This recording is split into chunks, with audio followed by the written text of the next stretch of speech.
Jadi Kordi tolong laporkan yang 8 tadi. Kamu jawaban saya belum, pertanyaan saya belum kamu jawab itu. Eh, Mohon izin dokter, enggak nanti akan saya kirimkan terkait dengan rekapan absennya nih dokter. Mereka tuh yang 8 tadi ada kan? Pada Nih, saat, penita nih ke dokter. nah, lucu kan? Seharusnya langsung. Paling-paling kalau mau ke WC atau kemana kan, paling-paling off kamera aja kan itu. Kok kamu bisa mengatakan tidak apa terkendala jaringan? Ya nggak tadi kamu bilang terkendala jaringan.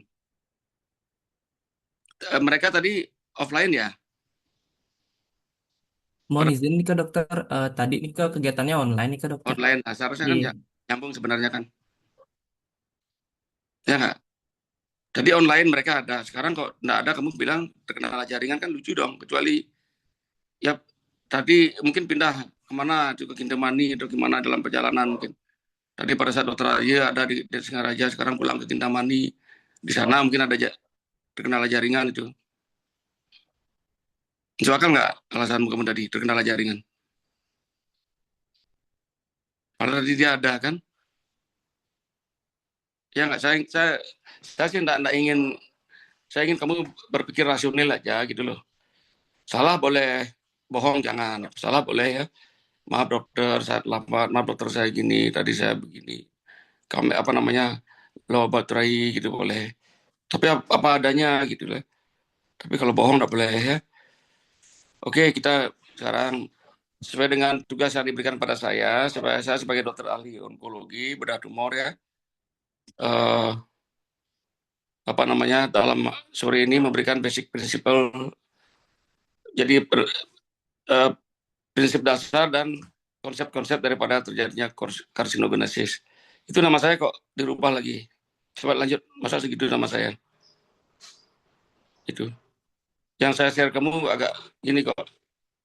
Nama saya kurang lengkap tuh deh. Coba coba. Nah itu gimana itu? Ya. Yang saya kasih kemarin namanya enggak seperti itu. Nama itu prinsip loh dek. Ya, coba coba ulangi salah nama saya itu. Biar kamu enggak ini, ya kadung salah gitu biar enggak seperti itu. Itu dirubah apa gimana itu? Apa mungkin yang saya kirim kepada kamu enggak seperti itu loh, baru kemarin saya kirim. Mohon izin ditunggu sebentar nih dokter. Oke. Nah, aku bisa, apakah ini slide lama itu maksudnya? Apa ini slide lama yang kemarin saya share itu tidak ada guna, nggak kepakai karena ini sudah prepare dari lama gitu. Kok bisa berubah nama saya itu? Nggih dokter, mungkin di sini terdapat kesalahan dalam buka file nih ke dokter dari rekan saya nih kak. Mohon ditunggu sebentar nih dokter. Hmm. Nanti salah, taruh, takutnya nanti isinya juga salah gitu. Jadi nama senior itu nggak boleh salah ya, kecuali ya yang menyalahkan seniornya itu lain. Yang ingin berubah seniornya ada yang bersangkutan. Ini kan kalau kamu nggak boleh. Nah ini yang benar ya, terminologi yang baru ini ya. Nah, kok bisa begini? Tadi slide lama ya. Ya jadi saya ketua partner ya. Jadi saya seorang, karena ini kamu baru pertama kita ketemu ya, baru Nggih pertama. baru pertama nih kak dokter.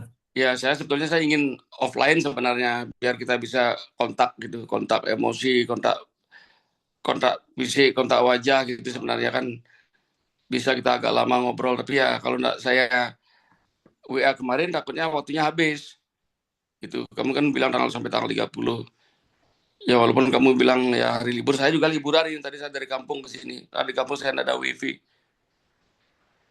Ya sebentar saya ke kampung lagi. Oh, oke lanjut ya. Nanti kalau kamu stasiun di bedah, kepala departemennya saya ya. Saya apa namanya? Dulu saya mengajar di bidang Trite Karane juga, kemudian pernah jadi dosen agama juga di sini. Kemudian kemudian saya mengampu pelajaran BHP namanya bioetik humaniora dan profesionalisme dengan Dr. Clarissa sama Prof. Herkutanto ya. Jadi saya baru kemarin menyelesaikan. pendidikan saya, S2 saya di bidang hukum kesehatan. Nanti kamu kalau yang berbau etika, disiplin nanti ya saya sama Dr. Clarissa nanti yang istilahnya memberikan uh, sharing dan sebagainya ya. Oke, lanjut ya dia. Oke. Jadi sebelum ini mulai, kamu pernah dengar nggak apa itu tumor ya? Tumor, apa itu tumor? Coba Korti tadi, adik tadi yang cewek, apa itu tumor ya? Pernah nggak? Tumor apa itu tumor? Apakah jadinya seorang dicap tumor langsung nangis gitu? Seolah tidak ada harapan bagaimana itu? Baik, izin menjawab sebelumnya dokter. Sebelumnya perkenalkan kembali, saya Ida Ayu Raina Pratnya Pramesti dengan 3 digit NIM terakhir 095. Jadi di sini setahu saya tumor itu merupakan suatu pembengkakan yang terjadi diakibatkan oleh adanya sel-sel yang memberat secara tidak normal dokter. Kemudian juga tumor ini sebenarnya ada dua dokter. Jadi ada yang benign, itu adalah tumor yang jinak, ada juga yang malignan atau tumor yang ganas. Nah, tumor ini bisa juga disebut sebagai yang namanya kanker, apalagi kalau sudah metastasis itu dia bisa masuk ke dalam stadium 4 seperti itu dokter. Kemudian juga untuk tumor sendiri sebenarnya ada yang bisa disembuhkan. Contohnya itu adalah dari tumor benang itu sendiri karena dia itu tumornya itu dia masih dilapisi di dalam yang namanya sebuah membran. Jadi untuk proses pengangkatannya itu lebih memungkinkan untuk diangkat dokter. Tapi untuk tumor yang ganas, yakni yang malignan, itu dia biasanya dia cenderung sudah mulai menyebar ke bagian-bagian jaringan yang lainnya, sehingga dia lebih sulit untuk yang namanya disembuhkan dokter. Untuk pengetahuan saya mungkin baru sampai di sana dokter, karena ini juga saya masih berusaha untuk mendalaminya kembali dokter. Sekian jawaban dari saya dokter, terima Ya, kasih. bagus. Kamu kok udah baca ya? Apa mungkin karena saya mau ngasih gini, kamu baca dulu. Kok pinter ya kamu? Sebelumnya terima kasih banyak dokter karena saya di sini berusaha untuk selalu belajar terlebih dahulu sebelum yang namanya lecture dan ini kebetulan juga saya menemukan sebuah buku yang bagus mengenai patologi. Jadi di sini tadi saya sempat untuk membaca-baca sedikit dokter ketika sambil menunggu juga dari lecture sebelumnya dokter. Bagus ya. Jadi nanti yang lain kayak begini ya. Jadi saya juga dulu begitu ya. Waktu zaman saya itu kan tidak ada hiburan lain. Ketika dibeliin buku oleh saudara saya sudah baca duluan sampai habis itu. Sehingga ketika gurunya ngajar ya saya udah, ya enggak terasa kok saya sudah bisa gitu ya. Jadi saya harapkan seperti itu. Apalagi zaman sekarang ya sudah ada apa namanya media sosial itu tidak harus membaca buku itu cukup dengan apalagi ada chat GPT ya, apa yang kamu inginkan sudah kamu dapatkan secara instan itu ya. Tadi ya bagus sekali memang benar ya. Tapi kalau secara umum dulu, kamu pernah dengar nggak Cardinal Sin dari Radang? Coba ini saya kan belum kenal nih kamu semua. Saya pakai nomor urut ya. Coba nomor urut 5 siapa? Nomor 1, kalau zaman saya kan nomor 40 gitu ya.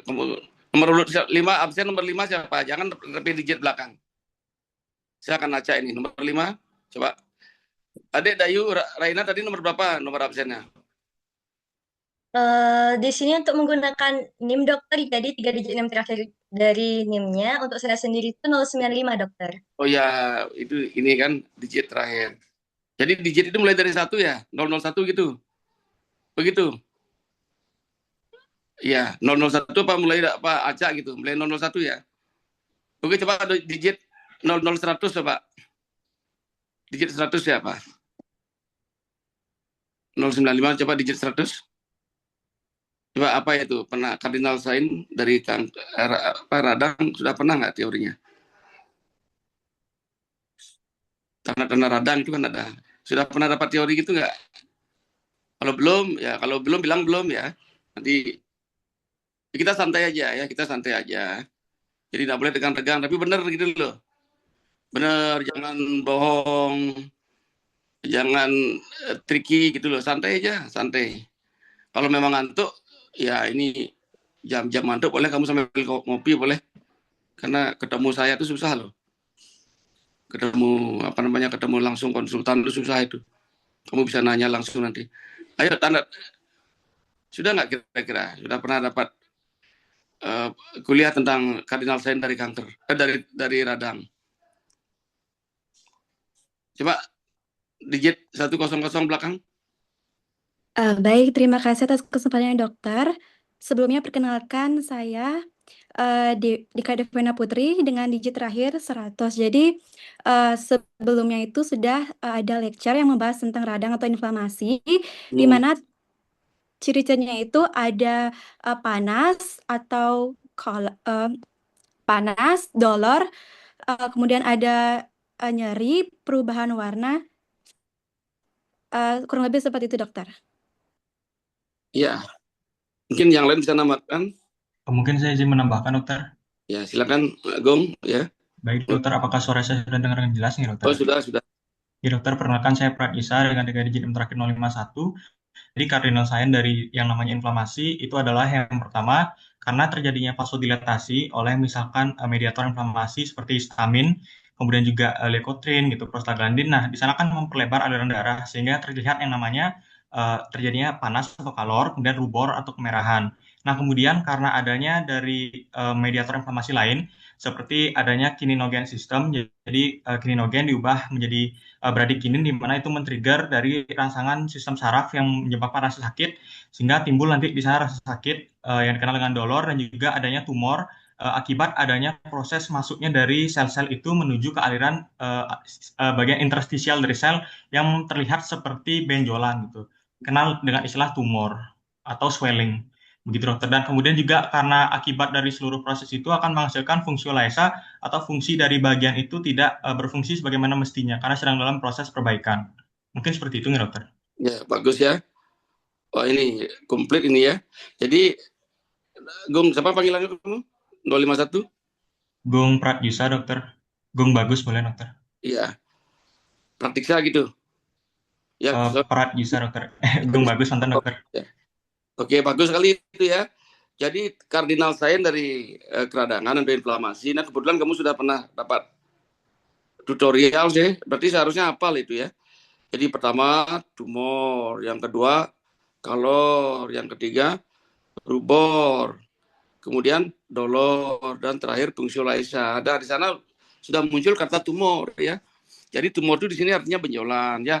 Benjolan yang bagaimana? Benjolan yang patologis. Jadi benjolan yang tidak semestinya ada tatkala seseorang itu tidak sakit ya. Jadi benjolan patologis. Jadi kalau kamu ditanyain besok tumor itu apa? Benjolan patologis ya, sudah dapat 100 itu, sudah dosennya sudah puas itu. Benjolan patologis, bukan sekedar benjolan ya. Jadi hidungmu benjol, hidung kenapa tidak disebut tumor? Karena normal itu ya. Jadi benjolan yang tidak semestinya ada disebut payudara benjol memang, tapi ya kalau ada benjolan lain di mana dalam keadaan normal tidak ada, itulah disebut dengan tumor ya. Jadi ada suatu benjolan patologis akibat dari penumpukan sel-sel tadi, benar ya. Jadi sel dalam keadaan normal kan satu tumbuh, satu mati kan, itu ini tumbuh saja dia. Jadi hiperplasi itu lebih banyak yang dicetak daripada yang mortal atau yang mati ya, sehingga terjadilah penumpukan sel-sel itu sehingga terjadi dari luar dalam bentuk benjolan ya. Nah di sini yang lain ya tumor, kalor, rubor, dolor, fungsiolysa. Nah kita berbicara tumor di sini, benar tadi dikatakan oleh yang 095 tadi bahwa ada dua ya. Jadi kalau Anda suatu saat nganter ibunya atau neneknya ke dokter ya, ke saya misalnya, oh ini tumor ini, jangan nangis dulu ya. Karena tumor belum tentu kanker ya. Jadi ada dua, jinak sama ganas. Yang jinak ini benign, itu abses misalnya, atau kamu main sepak bola, kakimu saling mantap sama teman, terjadilah hematom, di dalamnya tumpukan darah atau cirrhosis hemoragik itu.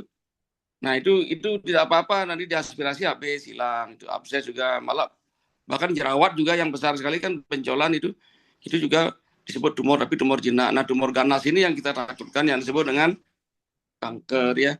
Nah kenapa disebut kanker ini ganas? Karena tadi disebut oleh temannya tadi Gung bahwa ya sifatnya salah satu adalah bisa memetastase apabila dia melewati basal membran namanya ya. Nah, ini bagus sekali ini nanti, sehingga ya pertemuan saya ini adalah sifatnya refreshing saja dan mengarahkan, dan juga diskusi apabila ada yang bertanya ya. Oke, kita mulai ya definisi di sini. Neoplasia. Jadi Neoplasia ini adalah istilah berasal dari istilah Latin, biasa itu bahasa kita, bahasa kedokteran kebanyakan bahasa Latin. Neo artinya baru, plasien artinya tumbuh ya. Jadi pertumbuhan sel baru. Pertumbuhan sel baru. Jadi di sini pertumbuhan sel baru dan melebihi dari kecepatan dari yang sebenarnya ya. Nanti kalau kamu lebih lanjut nanti ya di klinik nanti ada namanya kurve Gompertz namanya. Jadi kurve di mana pertama ngebut sampai di atas, berhenti kemudian turun gitu. Gompertz nanti, apalagi nanti masuk ke bedah onkologi kamu akan detail tahu ya. Nah kemudian neoplasma, neoplasia adalah prosesnya, neoplasma adalah bendanya ya. Jadi bendanya, jadi apabila terdapat suatu benjolan yang yang terdiri dari sel-sel yang tumbuhkan dari sel-sel itu disebut neoplasma ya. Makanya kalau kita bilang neoplasma itu gimana? Kalau isinya daging di dalam, nah itu yang disebut neoplasma. Jadi tumor itu ada yang membagi neoplasma dan non neoplasma. Yang isinya abses, serus, pus itu dianggap tidak neoplasma. Tapi kalau kami di onkologi semuanya dijadikan satu ya. Kemudian tumor, nah ini kan tadi muncul lagi di sini. Tadi saya sekarang sekedar merefreshing bahwa tumor itu apa? Ternyata sudah bagus sekali pemahamannya ini ya. Jadi ya bahasa Inggris kan semua sudah tahu ya. Jadi tumor itu adalah benjolan yang terdiri dari sel-sel yang akibat pertumbuhan yang berlebihan ya. Jadi di sana terjadi penumpukan dari sel di mana kecepatan membelah melebihi daripada kecepatan mortal atau mati ya. Kemudian onkologi ya. Onkologi di sini onkos adalah benjolan, logos ilmu. Jadi ilmu yang mempelajari tentang benjolan ya. Nah, kami di onkologi bedah itu mempelajari khusus tumor-tumor sulitnya ya, tumor-tumor padat, tumor-tumor yang bisa kita lihat ya. Sedangkan tumor-tumor yang sistemik ya, keganasan sistemik misalnya hemofilia, kemudian multiple myeloma itu adalah ranah daripada disiplin ilmu lain misalnya hematologi dan onkologi medis ya. Lanjut ya. Nah di sini Willis mengatakan bahwa tumor itu terdiri dari sel-sel yang abnormal ya. Coba kalau normal kan kecepatannya sama, kecepatan antara kecepatan tumbuh dan kecepatan di degradasi itu sama sehingga tetap bentuknya adalah seperti itu. Sedangkan di sini ada suatu penumpukan sel-sel yang abnormal ya, entah itu jinak maupun ganas. Kemudian muncul dalam bentuk, nah ini kan sebenarnya tadi sudah banyak kita diskusikan, cuman ini adalah bentuk bahasa Inggris yang penekanannya dengan kata-kata lain ya. Jadi yang muncul dalam bentuk benjolan ya. Lanjut ya. Lanjut lagi. Nah ini apabila kita mempelajari onkologi, jadi kita ada beberapa istilah ya. Jadi kalau adik-adik nanti mendengar kata titik-titik oma misalnya kan. Kalau berasal dari saraf neuroma, kemudian kalau berasal dari jaringan ikat fibroma, kalau berasal dari jaringan lemak lipoma. Nah inilah ya. Jadi kalau tumor jinak biasanya berakhiran dengan oma, tapi ada perkecualian ya nanti dalam seiring dengan Anda nanti di klinik atau seiring dengan Anda mendapat tutorial dari berbagai senior, nanti akan melihat bahwa ada suatu perkecualian. Misalnya melanoma itu kan. Melanoma itu kan oma belakangnya, kenapa agresif sekali, kenapa ganas. Nah itu perkecualiannya, kita sih hanya menerima apa yang disepakati oleh para ahli ya. Oke. Jadi ada dua ya. Tumor itu terdiri sel-sel utamanya dan sel-sel penunjang ya. Misalnya kalau payudara misalnya kan ada sel-sel duktus ya, kemudian ada sel-sel penunjang. Jadi sel-sel utama yang menghasilkan kelenjar susu, kemudian sel-sel penunjang ini yang disebut dengan parenkim ya. Oke. Ini kok ada tambahan apa nih? Lanjut. Oh ya. Nah kemudian oma ya, itu yang tadi saya katakan. Oma pada umumnya adalah bersifat benign atau jinak. Sarkoma juga ya. Oma kan belakangnya, kenapa kok malignan? Nah itu kamu terima aja lah, orang ini. Kita kan generasi berikutnya hanya terima aja ya. Ya di sinilah bahwa ilmu medis itu tidak absolutely seperti itu, ada beberapa perkecualian. Nah, kalau berakhiran dengan sarkoma, ini adalah suatu keganasan yang berasal dari jaringan ikat ya. Jadi yang berasal dari epitel jaringan ikat. Kemudian karsinoma jadi keganasan yang berasal dari epitel kelenjar ya. Kemudian ada beberapa yang namanya khusus, tapi di sini malignan belakangnya ya. Melanoma maligna, apa namanya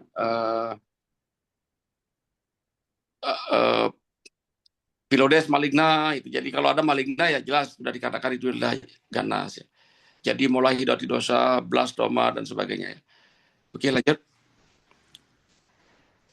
Jadi kita pelajari secara umum, kemudian ada perkecualian. Yang perkecualian itu ya hafalkan ya. Nah di sini muncul juga istilah polip. Jadi polip adalah suatu tumor jinak yang bertangkai gitu ya. Jadi muncul di permukaan. Jadi di permukaan dan ciri khasnya adalah bertangkai. Ada juga istilah koristoma. Jadi apa namanya ektopik tisu itu ya, jadi jaringan yang normal tapi tersisa di aliran-aliran embriologis. Nah seperti kita ketahui pada saat embriologi itu ya, misalnya payudara itu awalnya kan melewati aksila sehingga kadang-kadang di sana ketinggalan jaringan payudara sehingga disebut dengan ektopik breast tissue atau mama aberrant. Begitu juga testis itu kan sering kita jumpai testis tidak turun, antesensus testis culorum. Jadi testis yang berada di luar semestinya, khususnya di inguinal, tapi bisa juga di abdomen. Ya banyak lagi. Jadi kalau kita berbicara ektopik itu ya hubungkan dengan embriologis ya.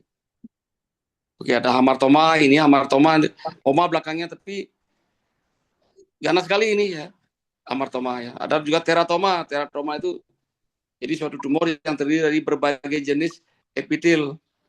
Sehingga ya tidak heran nanti jadi akan mendapatkan suatu tumor di mana isinya gigi, kemudian rambut itu ya. Itu kulit itu nanti dikirain itu kena orang. Enggak, itu memang ada di ilmunya seperti itu. Jadi kalau yang enggak tahu dikirain guna-guna itu, coba lihat ada rambut itu teratoma. Lanjut.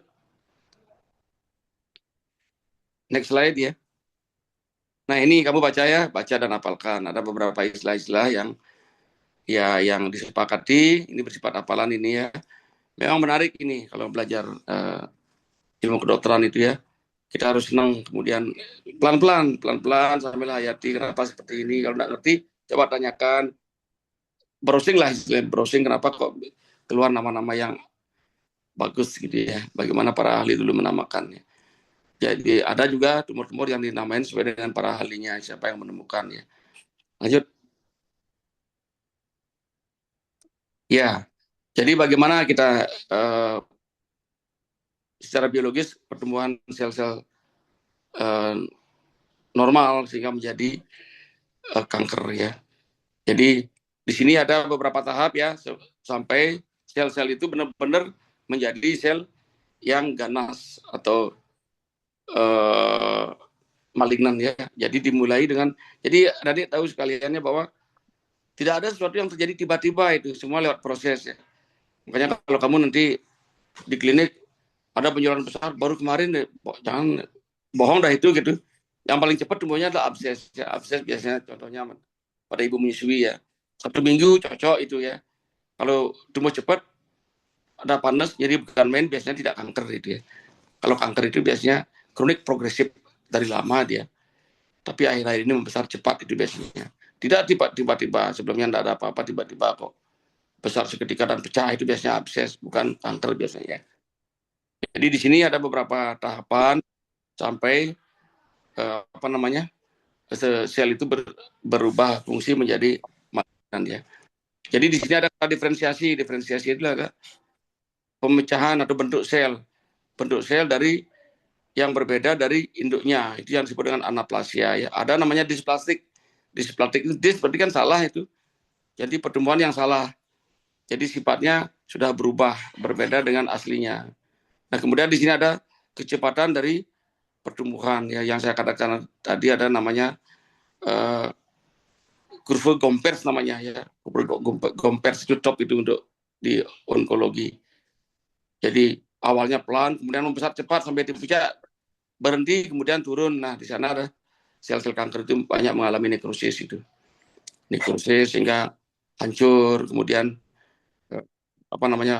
bau. Nah, di sana ada mulai khususnya bagian sentral, di mana hal ini dikaitkan dengan suplai pembuluh darah yang tidak bisa mengikuti dari pertumbuhan jaringan. Ya kalau saya sih biar ya jadi saya punya uang beli sawah terus gitu. Terus beli sawah tapi tak tahu kemampuan mengairi gitu. Jadi airnya cuma cukup untuk 1 hektar, saya terus beli menjadi 3 hektar, jelas ada kekeringan ya, khususnya yang paling jauh dari tempat air. Nah, ke sana saya andaikan sehingga ya jadinya seperti bukan ilmu yang yang menakutkan. Oh, ternyata ilmu sehari-hari gitu caranya ya. Jadi kalau di kedokteran begitu caranya. Kalau yang susah-susah itu kita cari pengandaian di masyarakat sehingga kita ringan jadinya. Cuma nambahin istilah pun ya kita harus juga pintar-pintar mencari padanannya ya. Contohnya misalnya margo gitu ya. Margo apa artinya, Dek? Apa? Margin dokter, batas. Batas atau tepi ya. Ya, Jadi batas atau tepi. Jadi kalau saya andaikan tuh kamu kan desa tempat puputan itu Margarana itu ya, desa Marga gitu caranya. Jadi seolah kita pergi ke desa Marga, jadi Margo gitu ya. Jadi hafal jadinya gitu kan. Itu kan bahasa orang itu. Kita nggak tahu ya. Jadi kita mencari sendiri pengandaian sehingga gampang diingat gitu ya. Kemudian lanjut ya. Jadi ada namanya kanker stem cell. Nah, di sini ilmu berkembang ya. Yang mudah-mudahan nanti untuk berikutnya bisa jadi pengobatan kanker dengan stem cell. Jadi sel-sel yang tua diganti dengan sel baru ya. Nah, di sini metastase itu muncul akibat adanya lokal invasi ya. Makanya simbol daripada onkologi itu siapa tahu? Coba 001 ya. 001 siapa? Apa simbol onkologi? Mungkin ada yang tahu. Ya. Nah, di sini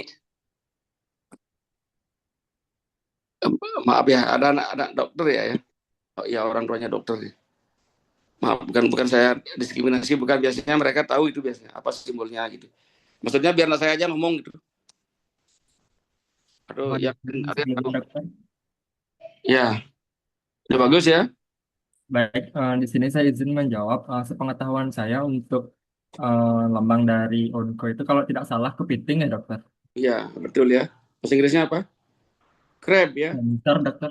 Ya crab ya. Kepiting betul ya. Kira-kira apa artinya itu? Kenapa kepiting? Apa kira-kira?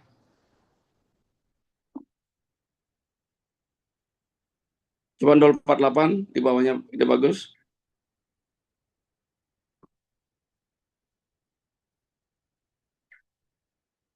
Nol 48 ya. Apa kira-kira? Kenapa kepiting dipakai simbol? Kenapa enggak kelelawar itu ya? Atau kenapa enggak apa? Kenapa enggak bunga melati gitu misalnya ya? Jadi kenapa kok ada yang masuk, ada keluar, masuk keluar aja? Gimana nih? Mungkin dalam perjalanan mungkin ya. Ya. Jadi kepiting itu siapa suka mancing ya? Kira-kira pernah nggak merasa sakit akibat kepiting gitu? Apa sih sifat khasnya kepiting? Kenapa nggak lele itu kan? Kenapa kok kepiting itu dipakai? Karena sifatnya dia mencapit, jadi seperti analoginya menginfiltrasi gitu gitu, Oh iya, bagian jaringannya. Jadi kepiting itu dia mempunyai 2 kapit gitu ya. Jadi dia masuk ke sela-sela sel normal, sambil bukan sekedar masuk aja, masuk sambil menjepit sehingga sel itu kesakitan atau mati. Gitu. Jadi pasiennya kesakitan. Nah, di sana jadi suatu ya mungkin para ahli menganalogkan adalah kalau orang kena kanker itu bahaya karena kesakitan akibat infiltrasi dari sel-sel. Nah, ini yang disebut dengan lokal invasi. Bukan lokal invasi saja, juga distant Jadi lokal invasi awalnya loko regional, kemudian menjadi dan yang distan ini kita sebut sebagai metastasis ya. Jadi DNM, kalau kita mengenal istilah DNM, tumor primer and nodus ya, jadi kelenjar limfu regional ini akibat lokal invasi, regional invasi, kemudian metastase jauh yang disebut dengan M. Jadi kalau sudah metastase jauh, seperti temannya tadi katakan bahwa itu sudah stadium 4 ya. Ya itulah sifat lain daripada, sifat khas daripada sel-sel kanker ya. Kenapa demikian nanti ya untuk berikutnya nanti ada penjelasannya itu ya. Dihasilkan berbagai jenis-jenis enzim yang bisa melisiskan basal membran yang merupakan pertahanan tubuh ya. Jadi basal membran itu sebenarnya kan kuat sekali, tapi untuk kasus-kasus kanker dihasilkan suatu enzim sehingga itu bisa lisis sehingga ditembus ya. Pada saat sudah menembus itu ya udah melanglang buana dia. Jadi keliling dalam sirkulasi darah yang disebut dengan circulating tumor cell namanya. Jadi tumor sel yang berada di pembuluh darah, di aliran darah, sehingga kalau orang kena kanker itu ya istilahnya darahnya itu kental atau LED-nya meningkat dan gampang terjadi stroke ya, karena ya darahnya kental oleh sel kanker itu, sel kanker dan juga sel-sel radang ya. Jadi karena ini sifat benda asing dikirain radang, dilawan juga oleh tubuh melakukan suatu perlawanan, dikirain ini adalah benda asing radang ya. Di samping juga radang adalah salah satu penyebab daripada terjadinya kanker. Jadi radang kronis ya, kronik iritasi sehingga terjadinya kanker, itu salah satunya, tapi ada teori lain lagi ya. Lanjut ya. Jadi kalau berbicara kanker memang menarik sekali, tapi tidak pernah berhenti ya. Oke. Diferensiasi suatu pembelahan sel ya. Jadi ada namanya fase-fase. Jadi mitosis, kemudian fase G gitu ya. Nanti ada di siklus sel itu ada fase istirahat. Jadi fase istirahat dan fase aktif. Jadi fase aktif, kemudian di sela-selanya itu ada namanya checkpoint. Seperti orang masuk ke suatu negara, ketika pindah ke negara lain ada namanya checkpoint. Jadi di sana diperiksa. Yang sel-sel bagus dilanjutkan, sel-sel jelek dimatikan saat itu. Nah kalau checkpointnya salah, nah ini macam-macam. Jadi timbul sel-sel yang sifatnya berbeda atau bentuknya berbeda dari sel induknya itu ya. Jadi salah satu terjadinya hallmark namanya. Jadi terjadinya kanker juga adalah salah satu kegagalan daripada checkpoint. Jadi yang menjaga di pintu perbatasan itu ngeliwu dia sehingga orang bisa dikasih lewat ya. Atau sebelum lewat dipukul dulu sehingga babak belur dikasih lewat. Nah babak belur ini sudah berbeda bentuknya dari aslinya. Nah ini yang ya istilahnya terjadi sel-sel yang aneh, sulit diatur dan sebagainya karena sudah dimanipulasi di checkpointnya. Kemudian anaplasia, sama sekali tidak ada bentuk daripada sel-sel sebelumnya. Misalnya sel epitel karena dia mengalami anaplasia tidak kelihatan sebagai sel epitel. Ya, sebelum anaplasia ada namanya displasia yang saya katakan tadi. Jadi displasia itu adalah peralihan antara sel normal dengan sel anaplasia. Dis salah itu. Di dis ini kalau kamu bermain apa itu? Dis kamu gitu. Apa bermain catur apa bermain apa itu saya lupa itu. Oh, udah diskualifikasi atau dis salah artinya ya. Jadi bentuknya salah. Kalau anaplasia R kan tidak, berarti sudah tidak berbentuk sama sekali. Jadi tidak ya anaknya dan bapaknya itu, jadi anaknya sama sekali berbeda bentuk sama bapaknya. Sama sekali tidak ada ciri-ciri mirip bapaknya sedikit pun gitu. Ya, lanjut ya. Nah ini ya, anaplasia, kemudian ada mitosis, ya saya katakan ya. Jadi ada namanya pleomorfisme, suatu perubahan bentuk. Jadi bentuk yang macam-macam. Jadi kalau kita melihat dalam mapusal sel darah itu ya, blood smear, kalau kita melihat bentuk macam-macam bentuk itu, nah itu hati-hati. Jadi pleo kan apa artinya pleo dek? Ada apa artinya pleo? Jadi kalau bahasa kedokteran itu ya banyak lah istilah-istilah, tapi bisa kita logikakan dikit itu. Pleo itu banyak dokter. banyak berbeda-beda ya, banyak atau berbeda-beda. Morfis apa morfisme, Bentuknya dokter, morfologi. bentuknya morfologi gitu ya. Isme kan ya suatu keadaan, ada apa suatu ya keadaan lah, jadi satu bentuk yang berbeda-beda. Jadi ada bentuk begini, bentuk begitu. Makanya kita di kanker itu ada istilah seperti kamu di sini kan. Berapa orang semua? 150 ya? Angkatanmu berapa? 145 dokter. Berapa? 145 dokter. Ada 145 kan, semua sifatnya beda-beda. Tapi dari luar kelihatan sebagai suatu kesatuan. Angkatan 25 gitu ya. Jadi seolah homogen. Apalagi dibungkus dengan kapsel gitu ya. Tapi kalau masuk ke dalam, di dalamnya berbeda-beda. Begitulah sifat sel kanker. Jadi ada 145. Kalau kita miliaran ini, jadi sifatnya berbeda-beda. Makanya tidak mutlak gitu. Jadi sekarang suka sama obat A, besok bisa berubah. Besok berubah lagi gitu ya. Tapi yang dipakai-pakai kan biasanya yang dominan ya. Misalnya dulu angkatan sekian, nakal gitu. Padahal ada nakal, ada polos, ada setengah nakal, setengah polos, ada kalem sekali gitu. Tapi kalau kebanyakan nakal dicap nakal gitu. Angkatan ini pinter-pinter, ya, padahal hanya pinter cuma 5 orang, tapi dia aja muncul dianggap pinter gitu. Atau mayoritas pinter, nah itulah. Jadi ilmu onkologi juga demikian. Jadi kita yang disebut dengan heterogenitas sel kanker. Jadi sel kanker itu heterogen dia. Ada yang reseptor positif, ada yang tidak gitu. Tidak mutlak semua positif, tapi ada di sini adalah yang dominan atau yang mayoritas ya. Nah, di sini perbedaan bentuk ini dari apa kita lihat? Yang pertama hiperkromasi. Jadi adalah krom. Kalau motormu dicat di krom, artinya dicat gitu ya. Jadi perbedaan warna ya, hiperkromasi. Jadi warna yang berlebihan, hiperlebih artinya. Kemudian nuklear sama sitologi rasio. Jadi ukuran antara ini apa ini kok ada suara ini? Ya, suara saya didengar nggak, Adik? Dengar. Dan enggak sendiri saya ngomong tadi, enggak ada yang dengar. Dengar ya? Jelas suara saya ya? Jelas ya? Jelas dokter. Ya oke deh.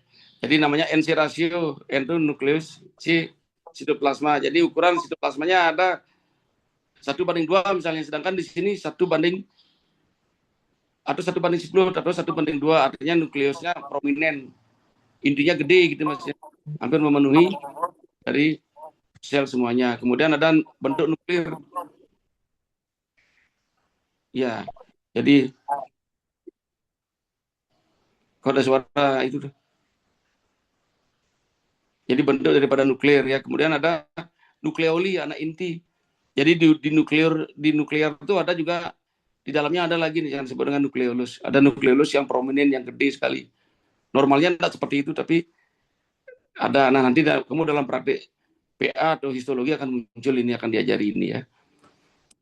Jadi sekarang biar tahu aja dulu, biar kamu pernah dengar gitu. Oh, ini yang formasi NC ratio, nuclear shape, nukleoli. Nanti dalam staging misalnya, atau bukan staging, grading ya. Dalam grading kamu akan diajari seperti ini, sehingga kamu tidak asing lagi. Oh, saya dulu pernah dengar gini gitu. Kemudian mitosis, terjadi bentuk-bentuk yang abnormal. Jadi sel-sel membelah itu bentuknya bukan seperti induknya, tapi yang berbeda, ini bentuk berbeda ya. Kemudian loss of polarity. Jadi ya seperti kita tahu kan, dalam pembelahan sel itu terakhir kan dibentuk menjadi 2 kutub. Kutub A dan kutub B. Jadi kutub atas dan bawah. Masing-masing tarik menarik sehingga terakhir nanti dibelah 2. Nah, ini polaritasnya berbeda ini. Hilang polaritasnya, gaburan jadinya, tidak ada kutub yang narik. Jadi orientasi daripada anaplastik sel itu mengalami gangguan. Kemudian sama sekali tidak ada organisasi, jadi kacau balau jadinya. Bukan normalnya kan terakhir dibagi 2, membelah 2, binary fission gitu ya. Ini kok hilang. Nah, kemudian ada juga hal-hal lain yang menyebabkan sel itu disebut dengan anaplasia. Misalnya ada giant cell gitu ya. Jadi sel yang besar-besar ya. Bizarre, sel yang bersifat gila itu ya, sel yang tidak bisa diatur. Bentuknya lain, warnanya lain, sifatnya lain ya. Kecepatan membelahnya juga lain gitu ya. Kemudian nekrosis. Jadi nekrosis itu adalah, jadi nekrosis ada dua. Jadi apoptosis, jadi ada yang ada yang nekrosis dan apoptosis. Nekrosisnya kan suatu kematian sel yang sudah diprogram ya. Kemudian yang apoptosis kematian sel yang tidak diprogramkan. Jadi masing-masing ada tanda khusus nanti. Jadi misalnya yang apoptosis ini masih kelihatan bekas-bekas sel-sel lama yang pecah, yang tidak diserap. Sedangkan nekrosis, ya seperti orang moksa itu katanya, tanpa bekas dia bersih, dia hilang begitu saja karena sudah diprogramkan. Program cell death itu, kematian sel yang terprogram lewat suatu telomere namanya. Makanya yang umur panjang itu telomernya panjang gitu. Ada suatu enzim yang berada di ekor daripada sel kita itu. Kalau itu panjang ya berarti lama hidupnya. Lanjut ya. Ya. Nah, displasia suatu keadaan di mana terjadi perubahan dari bentuk sel-sel sebelumnya. Jadi khususnya yang mengenai bagian epitel. Jadi di sini perubahan itu dalam bentuk uniformity ya. Jadi seharusnya bentuknya sama itu ya, ini berbeda-beda. Kemudian ada bentuk yang ya akibat disorientasi daripada arsitektur. Jadi ya gambarannya yang kacau balau lah gitu ya. Jadi bentuknya kacau balau ya. Ada sel-sel tertentu dan masing-masing kelainan ada ciri khasnya ya. Nanti kamu dalam praktek berikutnya ada misalnya kalau limfoma yang dicari sel ini. Kalau kalau multiple myeloma sel ini yang khas gitu ya nanti. Nah itu sering keluar nanti pada saat ujian UKMPPD sering keluar. Menarik memang gitu ya. Dan itu sifatnya hafalan. Jadi kalau kamu belajar pelan-pelan sambil merenungi, apalagi sambil menggambar itu, saya pikir kamu tidak akan pernah lupa ya. Nah, kemudian ada istilah karsinoma in situ. Jadi ada suatu sel-sel yang sudah bentuknya kacau balau yang disebut displastik atau anaplastik, tapi masih terbatas.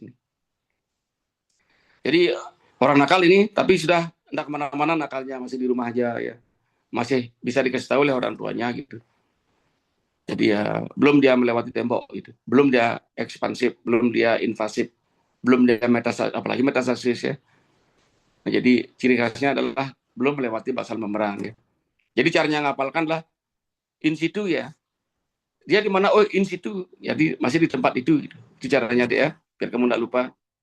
Jadi berada di tempat itu, dia masih di sana aja, dia belum kemana-mana. Di situ dia tinggal, nah itu caranya.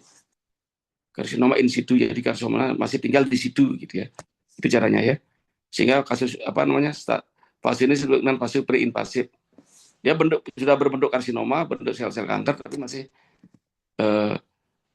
belum menembus basal membran. Biasanya stadium 1 ini ya. 1. Lanjut ya. Ya. Nah, kemudian ada kecepatan dari pertumbuhan ya. Jadi ada istilah doubling time. Jadi waktu yang dibutuhkan untuk sel-sel itu membelah menjadi 2 ya. Nah, di sini doubling time yang paling cepat adalah sel darah merah ya. Nah, sehingga kalau kita pasien di kemoterapi itu yang paling pertama rontok itu yang paling pertama mulai gangguan itu adalah anemi ya. HB-nya turun, kemudian sel darah putih ya. Leukopenia namanya kalau di bawah normalnya ya. Kemudian rambutnya rontok ya. Karena folikel rambut itu sebagai sel-sel yang aktif membelah dan doubling time-nya cepat, itu kecil, cepat sekali, cepat membelah, cepat tumbuh ya. Jadi sekarang cukur lagi 1 bulan lagi cukur gitu ya. Kan folikel rambut kan terus membelah gitu. Nah itu ya, itu logikanya kenapa orang kemoterapi kok rontok rambutnya, kok wajahnya pucat, kok lemes, nah itu.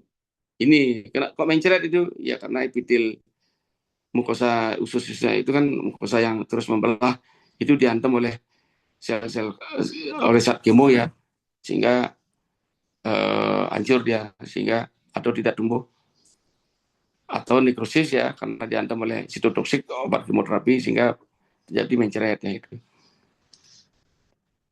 Nah di sini masing-masing sel berbeda ya.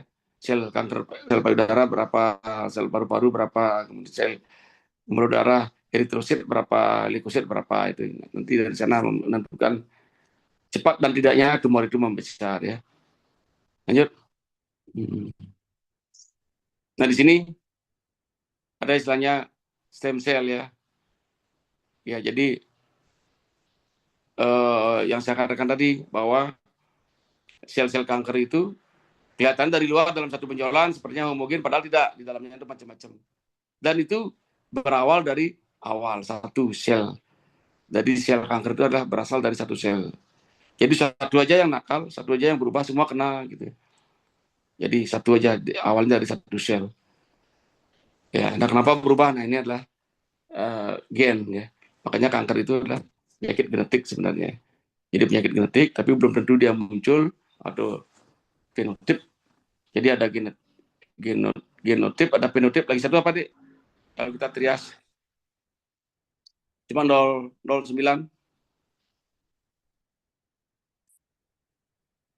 009.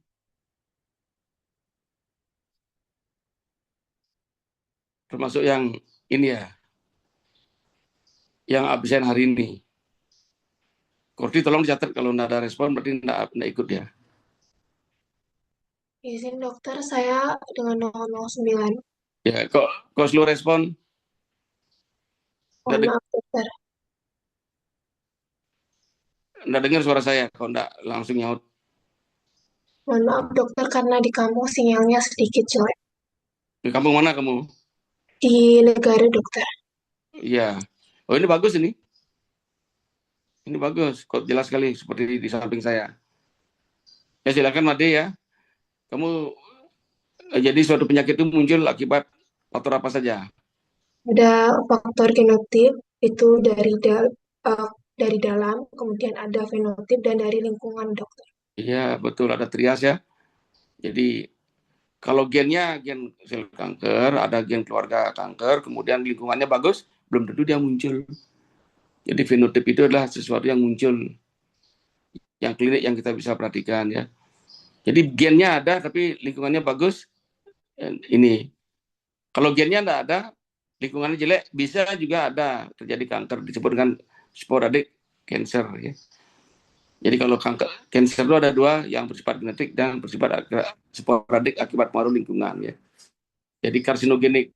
Jadi bagus ini, berarti sudah dapat kuliah ya. Jadi gitu caranya, makanya kamu sebagai calon dokter harus ya lingkungan yang bagus ya.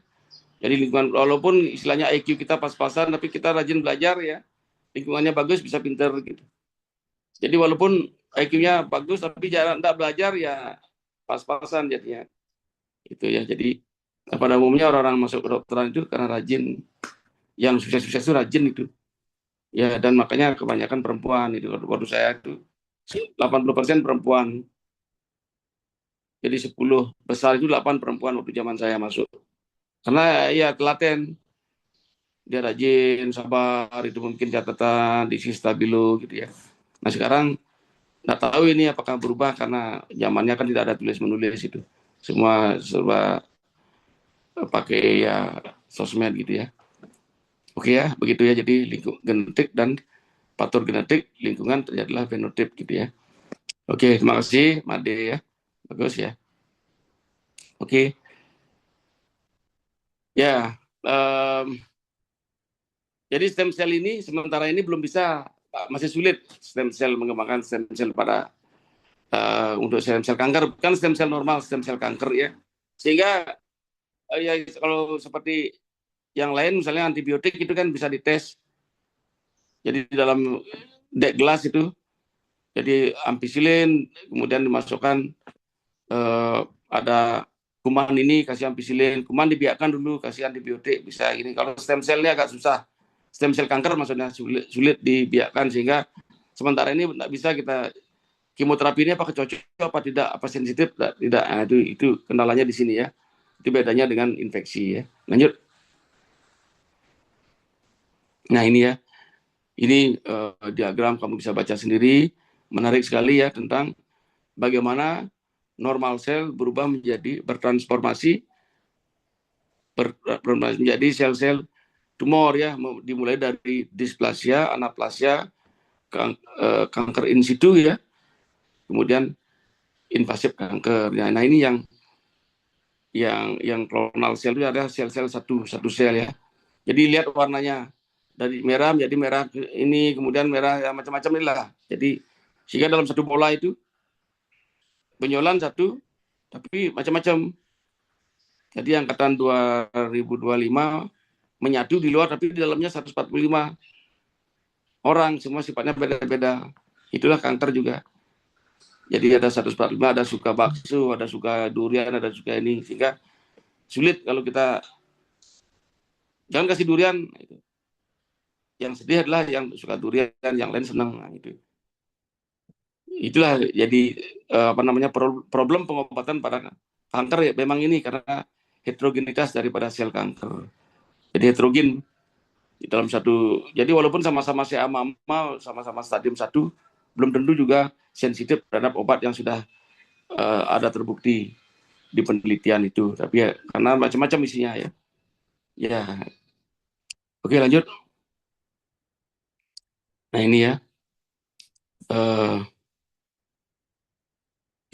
Lokal invasi ya. Jadi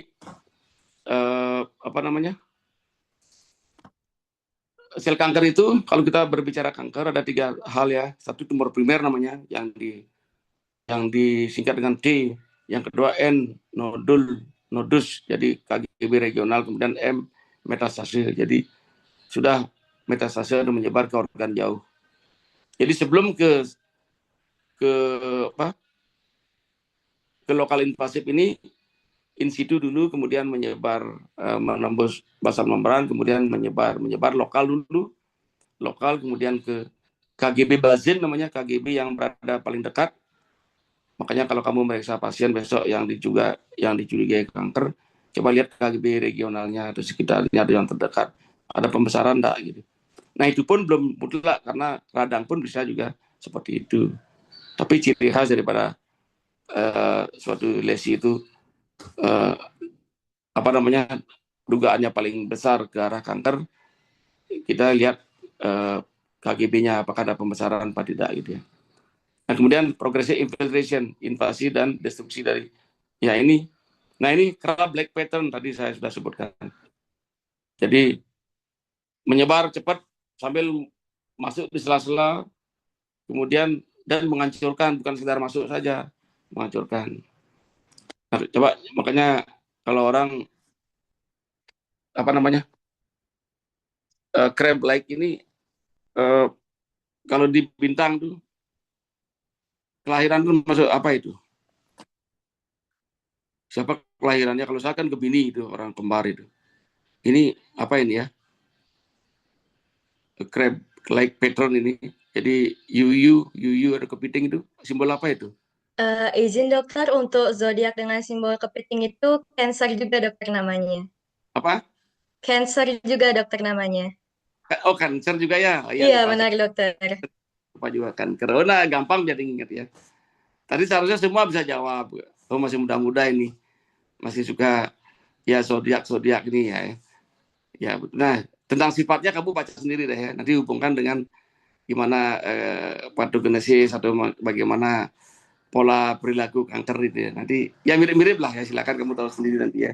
Baca, sehingga maksudnya ini keilmuan ini. Sehingga kamu tidak lupa kalau belajar onkologi gitu ya. Itu maksudnya salah satu aspek itu ya. Oke, lanjut ya. Oke. Nah, ini perjalanan spreading ya. Nah, ini ada macam-macam. Jadi kalau kita berbicara tentang bagaimana kanker itu bermetastasis, ada yang paling utama adalah lewat penuh darah yang disebut dengan hematogen ya. Jadi sel-sel kanker itu menembus basal membran, kemudian berkelana di pembuluh darah, sehingga kemana-mana dia bisa menyebar. Nah, di sini ada istilahnya teori seed and soil ya. Jadi seed itu adalah bibit, soil itu tanah. Jadi ibaratnya pohon kelapa yang sudah matang jatuh di sungai, kemudian di mana nyangkut kan belum tentu hidup. Jadi apabila dia ketemu tanah yang cocok itu ya, tanah yang cocok itu, di sana ada dia hidup. Nah, di sana ada kenapa kanker payudara kok suka di paru-paru, kanker prostat kok suka di tulang gitu. Kemudian kanker serviks kok suka pada ini, sarkoma kenapa kok suka pada ini. Nah, itu udah teorinya. Karena masing-masing sel kanker mempunyai kesukaan. Ya, jadi punya kesukaan di mana dia akan menyebar. Itu teori seed and soil. Jadi semua bisa diandaikan ke kejadian sehari-hari. Kemudian ada juga penyebaran lewat limpatik. Jadi kelenjar limpe. Ya, makanya kalau ada metode yang disebut dengan diseksi, ya diseksi kelenjar limpe. Jadi kalau diseksi aksila, jadi kelenjar limpenya dihabisin sehingga pasiennya, ya kalau kelenjar limpenya yang kelenjar limpe balik itu diputus-putus, ya bisa terjadi udem gitu ya. Itu salah satu efek samping dari kalau operasi-operasi yang radikal itu ya. Kemudian ada penyebaran langsung, jadi penyebaran langsung. Ada pengajar limpe, ada pembuluh darah penyebaran langsung ini. Jadi seperti kamu besok ya ikut sama saya operasi. Ya, jadi kamu megang-megang jaringan kanker, kemudian memegang jaringan lain lagi. Jadi di Hansenmu itu sudah berisi sel-sel kanker ya. Atau sel kanker yang kecipratan ya. Jadi yang meketis itu ya. Jadi jatuh gitu. Jadi tanganmu megang sel jaringan berisi sel lalu kepercik. Nah, itu hati-hati ya. Ada juga yang namanya istilah kami kissing namanya ya. Jadi ada suatu, anggaplah suatu organ ya, serviks misalnya, serviks mengalami keganasan kemudian nempel di buli-buli atau bladder atau kandung seni, kandung kencing bisa kena. Itu akibat penempelan langsung yang disebut dengan kissing ya, seperti orang ciuman ya. Kamu dicium oleh orang yang kanker, ya kamu kena itu ya. Bukan begitu maksudnya. Pipinya itu ada kanker, kemudian kita mencium pipi, kemudian pipi yang sebelah kena. Itu bukan kamu ciuman kemudian ini, bukan seperti itu. Jadi istilah medis kita kenal dengan istilah kissing namanya. Penyebaran secara kissing atau percontinuitatum yang langsung gitu ya. Nah, ada satu perkecualian ya pada melanoma maligna. Melanoma maligna dia bisa menyebar kemana saja dia ya. Yang disebut dengan penyebaran yang loncat-loncat. Jadi loncat-loncat kami istilahkan sebagai skip ya. Skip metastasis. Jadi kemanapun dia mau bebas. Nah, itu sifat khas daripada melanoma maligna. Sehingga imunologi pada tumor itu berkembang karena melanoma ini. Para ahli bingung dia gimana sih melanoma kok bisa begini. Tapi belum bisa menemukan jawaban, hanya sekedar teori-teori saja. Tetap belum bisa menemukan. Jadi kalau pasien sudah didiagnosis dengan melanoma ya sudah jelek prognosisnya ya. Oke. Jadi saya ginikan lagi, ada yang percontinuitatum, ada jadi termasuk penyebaran pada kapum body cavity dan permukaan itu yang langsung menetes atau karena bersentuhan ya. Kemudian hematogen maupun limfogen. Lanjut ya. Sampai jam berapa ini, Dek? Sampai jam berapa? Nah, ini ya. Ya, ini menarik sekali nih. Kamu hafalkan ya. Saya kira sudah semua bisa bahasa Inggris ini. Bagaimana kita bisa membedakan secara kasar bagaimana benign sama malignan ya. Ya, ini kamu mengerti, tapi nanti di klinik pada saat kamu koas akan melihat variasi-variasi ya. Jadi yang benign, bagaimana anaplasia, derajat anaplasinya baik atau baik, masih baik ya. Benign itu masih selnya masih menyerupai sel induk. Sedangkan kalau malignan ya bisa mirip, bisa sudah tidak ada mirip, berbeda itulah. Ya. Jadi oke, lanjut. Nah, ini yang kamu baca sendiri deh ya, Nanti nah ini yang saya katakan tadi dipakai contoh. Jadi satu sel berubah, kemudian membesar, kemudian menembus pasar membran, kemudian ke limfogen, kemudian ke limfogen atau hematogen, kemudian menyebar kemana-mana. dan kemana-mana pun belum tentu semua hidup, tergantung dari microenvironment namanya, jadi lingkungan mikro yang dia senengin ya, sehingga di sana dia tumbuh ya. Oke. Makanya tadi kalau kamu besok asisten untuk onkologi harus jangan tanganmu pura-pura rajin megang sana megang sini itu, udah tahu ya pasiennya dijahit kemudian tumbuh.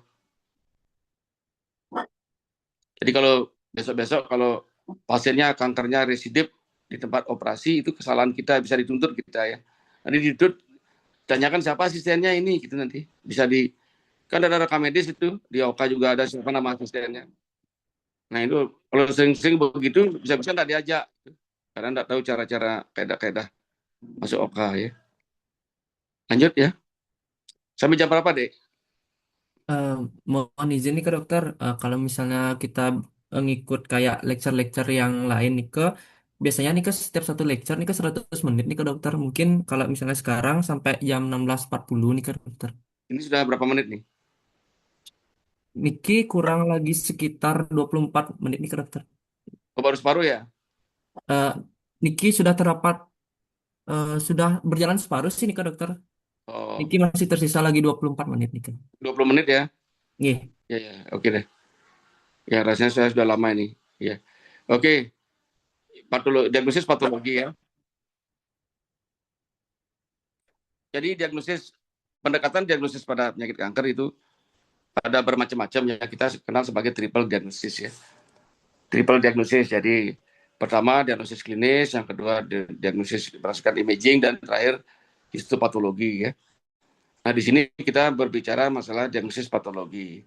Jadi diagnosis patologi ini tidak sederhana, sudah tidak menyatakan hanya kanker saja. Nah, sekarang berkembang terus ini. Jadi yang disebut dengan imunohistokimia. Jadi yang disebut dengan imunohistokimia. Ya.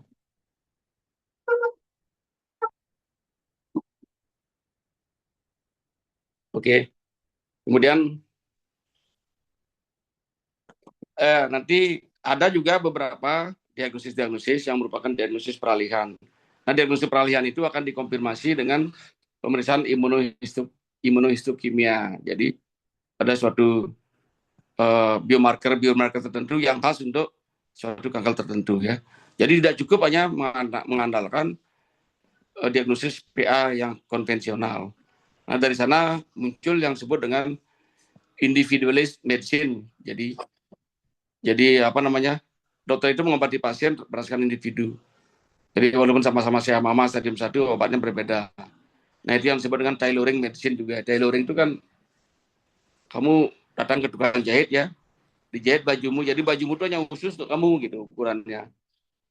Jadi si A jahit, si B nggak cocok dengan, ya tapi kenyataannya kan bisa juga mirip-mirip pada LXLM gitu ya. Tapi begitulah para ahli mengandaikan. Yang disebut dengan tailoring medicine atau individualized medicine atau precision medicine. Jadi ilmu kedokteran yang benar-benar presisif, jadi pas gitu ya. Pas ya. Ya, lanjut. Ya. Nah, di sini apa namanya? Jadi para ahli PA itu tidak semata-mata mengandalkan apa yang dia baca. Jadi tetap juga riwayat penyakit, bagaimana riwayat penyakit itu, kemudian bagaimana makrosnya. Nah, itu baru dia kaitkan antara anamnesis atau klinis dengan makros, kemudian histopatologi. Nah, ada namanya frozen section ya. Frozen section di sini suatu metode di mana terjadi pemeriksaan tatkala pasien itu belum sadar. Jadi operasi di OK, di sebelahnya ada PA. Jadi misalnya seperti contohnya yang sering saya lakukan adalah, atau yang sering, tapi di Singaraja belum bisa lakukan frozen section. Jadi waktu saya pendidikan misalnya tiroid kanan kanker, yang kiri diangkat apa tidak? Nah, diambil sebagian, diperiksakan, oh jinak, berarti kanan saja diangkat gitu. Yang kiri dibiarkan, tujuannya biar dia tidak minum obat terus-menerus gitu. Nah, kalau di daerah yang tidak ada frozen section, kita angkat semuanya, keduanya angkat, karena daripada 2 kali operasi keduanya susah gitu. memang risikonya adalah operasi lebih lama, komplikasi lebih besar terjadi, dan pasiennya minum obat terus-menerus. Tapi kalau ada frozen section, itu bisa dihindari dengan pemeriksaan frozen section, potong beku namanya, pemeriksaan potong beku. Kemudian ada sitologi, metode pemeriksaan di mana yang diperiksa adalah sel-sel yang disebut dengan FNAB salah satunya kan, fine needle aspiration biopsi. Ada juga scraping namanya. Jadi ulkus atau pembukaan sel-sel kanker yang berdarah itu di swab gitu, di swab kemudian dicek, dikeringkan, kemudian diperiksa. Nah ini saya katakan tadi imunohistokimia berkembang pesat ini di Singaraja bisa ya. Kemudian ada molekular diagnosis yang berkembang menjadi molekular patologi. Nah biasanya, di sini didiagnosis dengan spektrum warna itu ya. Jadi warna seperti ini mengarah begini, itu canggih sekali. Nah kita di sini belum bisa ya. Kalau gimana kita kirim ke Jakarta ya, untuk kasus-kasus sulit dan meragukan itu. Ya kalau kita sampai imunohistokimia aja udah cukup. Jadi IHC, immunohistochemistry, IHK atau IHC ya. Nanti kalau kamu ke rumah sakit, tahu dah ini gitu, apa IHC, apa itu IHK. Lanjut. Ya, macroscopic examination. Jadi bila kita melihat suatu lesi ya, kita sebelum dilakukan operasi kita melakukan suatu penilaian klinis makroskopis, jadi yang kasat mata yang dilihat langsung. Nah di sini yang berasal dari spesimen ya kita lihat spesimen berasal dari siapa namanya, jadi nomornya berapa, kemudian nomor rekam medis, umurnya dan sebagainya, diagnosis apa ya. Kemudian kondisi spesimen, apakah ini bagus sesuai dengan yang diambil, jadi operasi payudara, tapi yang dikirim adalah jaringan lemak aja atau dibilang negatif padahal salah ngambil gitu maksudnya. Kemudian bagaimana dia fiksasinya, kalau dulu alkohol, sekarang enggak, buffer formalin namanya. Jadi berapa lamanya difiksasi, apa dipakai gitu. Makanya kalau dulu belum ada dokter PA di sini, kalau hari Jumat saya enggak operasi karena dikirim ke Denpasar Sabtu Minggu kan tidak ada pengiriman gitu. Dulu begitu, sekarang sudah ada di sini aman, kapan aja ya. Dibawa langsung oleh pasien atau di RSU. Nah, sekarang lagi ada aturan dari BPJS bahwa diagnosis itu harus lengkap dengan PA-nya. Kalau enggak itu nanti tidak diklaim, klaimnya enggak cair, sehingga saya operasi sampai tanggal 20 aja.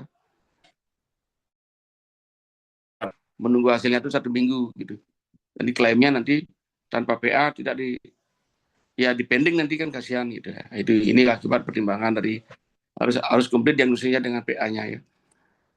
Ya kemudian prosedurnya apakah termasuk insisi, eksisi luas radikal, harus disebutkan di sini ya. Mungkin saya ingin tahu dulu ya. Ada yang nggak tahu ya, apa itu insisi, apa itu eksisi atau eksisi luas ya. Ya. Mungkin 0035 ya, saya raca ini. 035 mungkin ada yang siapa nomor 35. Apa itu insisi? Pernah dengar apa tidak? Kalau memang tidak pernah dengar, jangan bilang tidak pernah gitu. Belum diajari, kita kan tidak tahu ini, baru semester 2. Apakah sudah pernah ngasih kuliah apa tidak gitu. Kalau tidak tahu karena belum masih kuliah wajar, tapi kalau sudah berkasih kuliah tapi tidak bisa, nah ini harus dipikirkan apakah kita lupa mengulang lagi atau dosennya tidak bagus caranya memberikan materi atau gimana itu. Atau kekurangan gitu. Sudah diberikan tapi tidak jelaskan apa itu insisi gitu ya. Insisi, eksisi luas radikal itu. Jadi harus tahu itu. Jadi anak kedokteran Undiksa harus tahu, karena di Undiksa ini ada onkologi gitu. Ada ahli onkologi. Jadi dikirain saya tidak ngajari gitu. Apa itu insisi? Tadi saya bilang 035 ya. Siapa 035, Dek? Sekaligus ngabsen ini ya. Kalau enggak nanti kortinya. Saya belum begitu hafal dan memang enggak ada yang kenal di sini di angkatan kedua ini. Kalau udah kenal itu aja saya tanya-tanya itu, nanti kan enggak enak satu aja gitu.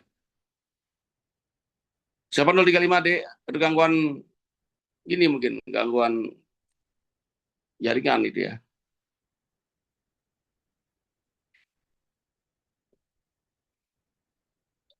Ada yang muncul aja ya, Kadek Jowika 145 ini. Kadek, sudah dapat ngomong tadi belum? Dan enggak ngantuk yuk. Ya, nanti kalau kamu jawab, kamu enggak akan lupa nanti.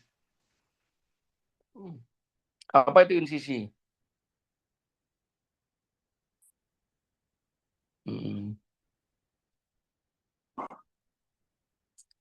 Yang lain yuk, biar enggak waktunya kesian. Insisi mengambil sampel kecil sebagian dari organ yang atau bagian yang dirasa memiliki tumor atau neoplasia. Mungkin ada pendapat lain? Itu sudah benar itu. Yang lebih simpel, Mbak Agung benar itu? Ya, setuju. Saya kasih 100 itu. Tapi yang lebih dengan kata-kata yang lebih simpel, yang lebih sederhana. Jadi nanti andaikan kamu ada roti ya. Ada roti. Roti anggaplah roti yang jamuran itu ya. Apakah jamurnya ini mengenai semua apa tidak, mengenai semua roti apa tidak itu. Gitu. Jadi kalau insisi itu gimana? Izin menjawab, dokter. Ya, silakan Albert. Baik, dokter, saya izin menjawab terkait dari insisi sendiri. Saya mengartikan kalau perbedaannya dengan insisi kan dari katanya sendiri itu in itu artinya di dalam. Berarti dia itu seperti membuat kita itu nanti membuatkan sayatan seperti itu, dan dari tujuan kita membuat sayatan lah supaya ada jalur drainase seperti itu. Misalkan drainase dari nanah seperti itu dari jaringan tersebut. Kalau eksisi itu berarti kita mengeluarkan jaringan yang rusak itu kita angkat seperti itu, dokter. Ya, ya 50%. Tapi walaupun ada insisi kan incise gitu bahasa Inggris itu incise. Incise, incise. Incise. Mungkin silakan. Ya, bagus juga ini ya. Ada suatu apa? Jadi kalau dosen itu ngajar kan ada 4C ya. Ada critical, jadi apa yang dosen ajari jangan begitu saja diterima.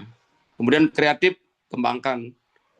Dikasih 1, kembangkan menjadi 3 dengan kita menambah sendiri. Kemudian kolaboratif, jadi kamu 145 ini membuat grup-grup, kemudian saling memberikan sehingga ujung-ujungnya adalah semua sama pengetahuannya, tidak ada yang pintar sekali, tidak ada yang bodoh sekali. Terakhir, communication dulu baru kolaboratif. Jadi ngomongin itu sehingga si A tahu, si B tahu gitu. Jadi bukan juga komunikasi juga artinya bukan sekedar tahu saja, tapi bisa juga kita mengkomunikasikan. Tahu tapi disimpan, gitu. Nggak bisa ngomong, ya itu ya. Jadi ada 4C. Kreatif, critical, jadi apa yang dihasilkan dosen benar apa tidak itu. Critical, kreatif, communication, kolaboratif. Ada terakhir tambah juga komen, ya harus diberikan komen gitu.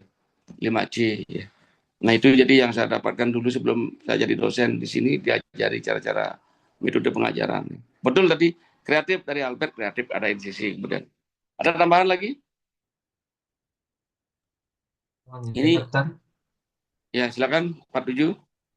Baik, terima kasih atas kesempatan yang diberikan. Jadi menurut pemahaman saya sendiri untuk pengertian dari insisi dan eksisi itu seperti yang sudah dikatakan oleh temannya tadi, insisi berarti pemotongan kulit atau proses pembedahan yang dilakukan untuk memberikan akses nantinya, baik itu untuk mengambil sampel yang akan nanti kita cek untuk nantinya menentukan diagnosis.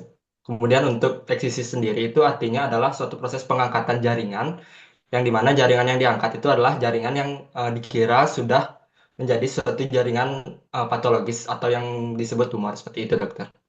Ya, oke ya. Terima kasih, bagus ya. Bagus ini ya. Nah sekarang nanti kalau Anda sudah menjawab berarti kan sudah ada keinginan untuk tahu, sudah dapat baca. Nah sekarang saya kasih clue-nya, kesimpulannya, berarti mungkin nanti akan ingat ya seterusnya gitu, bukan seumur hidup, seterusnya gitu, minimal sampai kamu nanti bukan PPD ya. Jadi pakai contoh misalnya di meja itu ada apa namanya, ada piring ya, piring itu di atasnya itu ada roti yang sudah jamuran. Jadi kalau insisi itu adalah ambil sedikit rotinya itu, gitu. Roti masih ada di atas lepekan itu. Jadi ambil sedikit diperiksakan atau dicicipi. Jadi insisi itu adalah pengambilan sebagian jaringan patologis. Nah itu definisi. Pengambilan sebagian jaringan patologis. Ya, jadi makanya dalam KIE pasien ibu nih nanti saya operasi, tapi habis operasi masih benjolannya ya nanti. Jangan berpikir bahwa habis operasi akan sudah dangsah atau rata atau hilang. Itu harus kamu katakan karena ini adalah untuk diagnostik ya. Memang ada insisi drainase ya, memang itu untuk kuratif itu, tapi kan menoreh keluar pus gitu. Nah itulah ilmu kedokteran kan ada keperkecualian insisi drainase. Tapi kalau pengertian insisi adalah pengambilan sebagian dari jaringan patologis. Kalau eksisi ya itu rotinya diambil semua. Coba periksakan semua, tinggal lepekan saja gitu ya. Gitu. Eksisi itu pengambilan seluruh jaringan patologis. Treatment artinya itu pengobatan ya. Itu caranya. Nah, kalau eksisi luas pengambilan roti sama lepekannya diambil. Jadi pengambilan seluruh jaringan patologis plus jaringan sehat sekitarnya. Jadi rotinya seluruhnya diambil plus sekitarnya plus piring yang ada tempat roti itu. Nah, piring yang ada di sekitarnya itu yang disebut sebagai, nah tujuannya adalah untuk aman ya, sehingga disebut zona yang sehat sekitarnya itu disebut dengan, ada yang tahu disebut apa? Yang belum pernah 050 coba. Yang belum suaranya belum keluar. Ya. 050 siapa? Indra, kada Indra ya. Iya. Apa itu? Kalau Apa dokter? Mohon maaf pertanyaannya. Jadi zona sehat sekitar jaringan patologis itu disebut zona apa? Jadi rotinya diambil plus lepekannya. Jadi lepekannya kamu anggap sebagai jaringan normal gitu. Yang patologis kan rotinya yang jamuran itu. Jadi lepekan itu diambil di sekitarnya itu kan, di sekitar roti itu kan lepekan itu. Itu tujuan supaya aman, disebut dengan. Oke, izin jawab dokter. Untuk zona sehat dari patologisnya, mungkin maaf kalau salah dokter. Mungkin disebut margin dokter. Margin aja. Ya dari yang saya tahu seperti itu. Kok bisa kamu jawab margin aja? Margin kan P itu. Dari yang saya search, mungkin lebih tepatnya di surgical margin dokter. Surgical margin tapi pembedahan surgical margin. Ini tujuannya kan biar aman. Aman bahasa Inggrisnya apa? Izin menjawab dokter, safety margin. Iya betul ya. Made 009 safety margin ya. Jadi safety margin. Jadi saya bilang tadi marge gitu ya. Tepi. Jadi safety margin, safety belt, ingat aja kamu naik mobil safety belt gitu. Ya, jadi safety margin. Jadi tujuannya adalah ya biar sel-sel tumor itu di samping bersih juga sekitarnya juga ikut bersih. Safety margin. Nah kalau ada tambahan lagi satu, eksisi luas radikal namanya. Jadi yang diambil bukan semata-mata lepekan, tapi juga taplak mejanya diambil. Taplak meja ini misalnya ya anggaplah amputasi gitu ya. Ada andang-andang kecil di tangan, kok tangannya diamputasi gitu ya. Padahal jauh dan tumornya kecil. Nah ini untuk penyakit tertentu yang agresif sekali. Dan kalau menyisakan juga tidak ada gunanya, lebih baik ambil aja gitu ya. Jadi pengambilan seluruh jaringan patologis plus jaringan sekitarnya adjacent tissue namanya. Jadi safety margin plus adjacent tissue. Jadi jaringan sehat sekitarnya seluas-luasnya. Makanya ada hemipelvektomi, ada amputasi gitu ya. Ada 4-quarter macam-macam itu eksisi luas radikal plus KGB-nya juga ya. Itu ya. Nah di sini ya sudah saya sebutkan tadi ada insisi, ada eksisi luas, ada eksisi luas radikal. Itu dan organoktomi ini kan eksisi luas radikal, lobektomi juga ya. Ya. Dan apa namanya, staging, sebenarnya bukan staging, grading itu menunjukkan tingkat kehancuran daripada sel ya. Oke ya. Ya mudah-mudahan apa namanya, contoh-contoh dengan kehidupan sehari-hari saya berikan contoh ya, karena kan semester 2 ini biar nggak terlalu serius gitu. Nanti yang lebih serius tentang istilahnya bisa baca sendiri. Tapi kalau menurut pengalaman saya sih, kalau diberikan contoh dengan hal-hal real, lama saya ingat gitu, pada waktu saya mahasiswa dulu ya. Lanjut ya. Nah ini ya, ini contoh ya. Jadi bagaimana makroskop, apakah terlokalisir, apakah jaringan sekitarnya kena juga gitu ya, apakah batasnya juga jelas, confine gitu ya, apakah ada kapsulnya kira-kira, atau apa mobil apa tidak, mobile bisa digerakkan ya, bagaimana tepinya, apakah jelas apa tidak, kemudian konsistensi, apakah padat, apakah kenyal, apakah fleshy gitu kan, seperti daging gitu ya, bagaimana warnanya gitu, bagaimana struktur di sekitarnya gitu. Jadi kalau kita lihat makroskopis itu warna kulit sekitar, bentuk ya, bentuk, ukuran kulit di atasnya, kemudian bagaimana, apakah ada hiperemes gitu, itu kemudian apakah ada krusta, apakah ada ulkus yang tidak sembuh-sembuh gitu ya. Itu kemudian yang khas lagi, apakah ada inverted, ada bentuk yang kebalik, ada apakah ada dimpling gitu, jadi seperti lesung pipit gitu ya. Itu kadang-kadang tumor di luarnya enggak apa-apa, tapi karena ada di dalamnya ada tumor yang menarik, sehingga menarik jaringan permukaan sehingga cekok dia, yang kita sebut sebagai dimpling. Hati-hati gitu ya. Jadi di luar aman, tapi setelah diraba ada massa dan cekok itu artinya massa di dalam yang menarik permukaan keluar ya. Lanjut ya. Nah ini ya. Ini contoh. Ya kemudian harus disebutkan juga spesimen yang dikirim itu apa. Ini merupakan tumor ini ukurannya berapa, apakah yang diangkat disesuaikan dengan kapsulnya, apakah ada KGB, harus disebutkan ya. Jadi kalau ukuran ya, ahli patologi nanti yang ini, yang mengukur ya. Lanjut. Nah ini ya. Ya tadi yang saya bilang ya, eksisi ya, kemudian diambil semua kompleks struktural material, jadi semuanya diambil. Jadi pengambilan semuanya itu disebutkan in toto namanya kalau istilah onkologi, pengambilan secara utuh gitu ya. Kemudian frozen section, nah ini ya rekan tadi, jadi pasien sedang di bawah general anestesi atau di bawah sedang operasi, walaupun dengan lokal, walaupun dengan spinal atau regional, tapi belum selesai operasi, maksudnya jaringan diambil kemudian diperiksakan. Jadi pada saat operasi sudah ada bacaan bagaimana patologi anatomi yang kita kirim ya. Oke, lanjut. Nah, frozen section atau potong beku di Singaraja belum ada ya. Nah, ini yang saya katakan tadi ya. Ada namanya FNAB, fine needle aspiration biopsi. Nah, tidak semuanya bisa dikerjakan FNAB dan harus dilakukan oleh para ahli karena ada risiko juga ya. Nanti kita tusuk atau pembuluh darah yang kita tusuk gitu. Ngebior nanti gitu ya. Tidak semuanya bisa kita lakukan ya. Jadi yang dilakukan adalah untuk tumor-tumor yang teraba ya. Kemudian payudara, contohnya tiroid, gading ludah yang jelas-jelas bisa teraba dari luar ya. Jadi ditusuk di apa? Kalau biasanya dilakukan 5 kali ya. Tusuk langsung, kemudian ke utara, ke timur, ke selatan, ke barat itu. Tusuk berkali-kali, tujuannya biar sel-sel kanker ada yang lepas.